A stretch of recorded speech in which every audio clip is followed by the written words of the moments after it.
Hola jóvenes, ¿cómo están? Soy el profesor Reiner. Hoy me encuentro acá con ustedes porque ya había prometido que iba a hacer nuevamente un semáforo de cruce.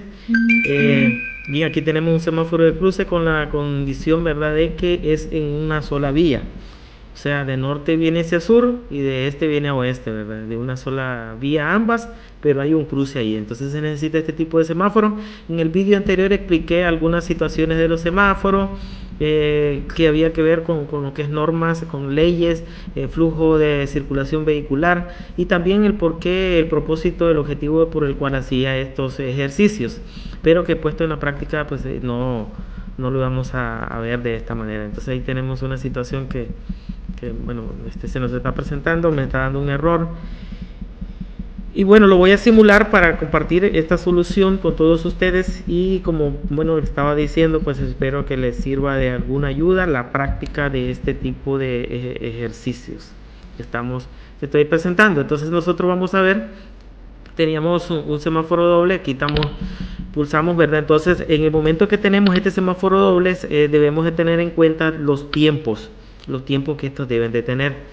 Entonces vamos a buscar cómo aumentar el tiempo para explicarlo bien. Entonces, por ejemplo, acá le voy a poner 10 segundos, que es el que va para mover el color verde. Vamos a ver, de acá le voy a poner 10 segundos, no, este van a ser 5 segundos.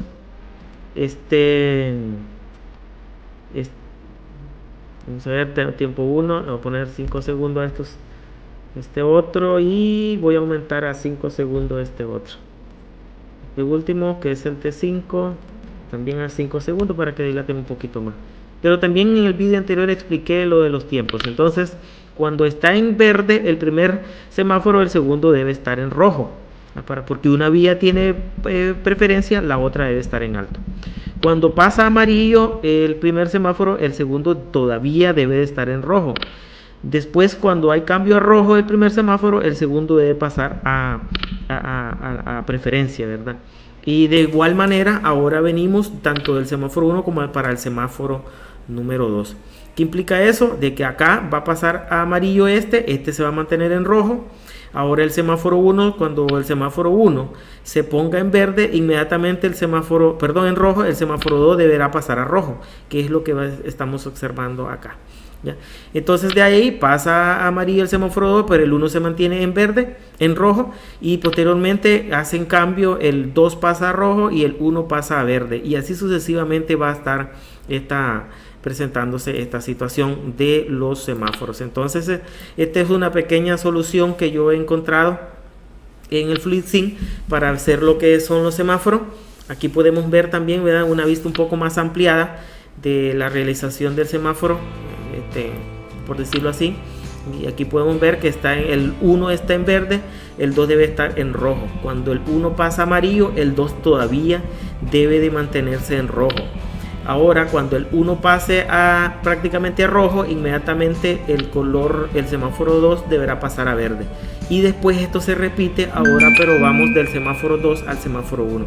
De esta manera, ¿verdad?, nosotros vamos a ir viendo los tiempos del semáforo. Como le digo, esto se calcula, pero yo he puesto unos tiempos ahí, más o menos de promedio, los que he visto en las ciudades en donde vivo. Bien, este es el ejemplo que yo les quería compartir a todos ustedes. Y bueno, nada, yo quería más que todo pues que ustedes también vieran el uso de las bobinas y los contactos auxiliares a una bobina, de los timers y sus contactos afiliados a ese timer. Y pues bueno, más que todo pues es una práctica ejercitación de contactos auxiliares a bobinas y a timer. Bien, sin nada más que decir, pues yo creo que aquí me despido. Espero les sirva este ejercicio para ejercitación, para análisis también. Y bueno, me dejen sus comentarios y se unan a nuestro canal de YouTube. Muchísimas gracias por su atención. Les deseo como siempre lo mejor a todos y hasta pronto.